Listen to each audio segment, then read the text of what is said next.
I'll be solving three 2D problems, and the way I'll go about it is I'll give you time to think, and it'll be great if you can solve the problem ahead of me. So let me just describe the first problem. I think I've chosen the three problems very carefully. The first problem is a particularly simple one, but a classic illustration. There's a pendulum that is hanging in a string. Then we apply a horizontal force such that the pendulum comes to rest at an angle of 30.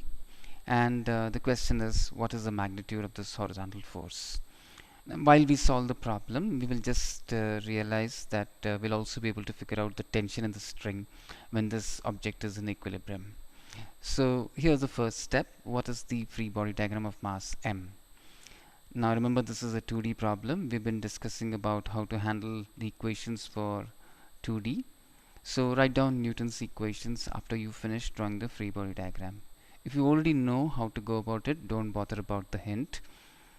Finally, count the number of equations, and if they're equal to the number of unknowns, then you can declare that the problem is over. So here are my answers coming up. So you please pause before you look at the answers.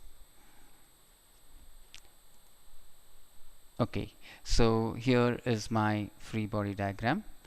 There is a weight, there is a horizontal force, and there is a tension. The string can only pull the mass, it cannot push. So while we don't know the magnitude of the tension, we definitely know the direction, because this angle has been given as 30. So the angle that the tension makes with the x-axis is 60. So my free body diagram is done, and now I will write down Newton's equations with the help of this free body diagram. Now we've discussed at length that the Newton's second law is actually a vector equation, and this is actually equal to two scalar equations. Fx is equal to max and Fy is equal to may. Now I'm going to come to these two equations in a rather elaborate manner, just highlighting some good practices. So there are three forces here. F1, which is equal to minus Fi. I hope it's making sense. This force F is being called F1, and the direction is negative, and the magnitude is F.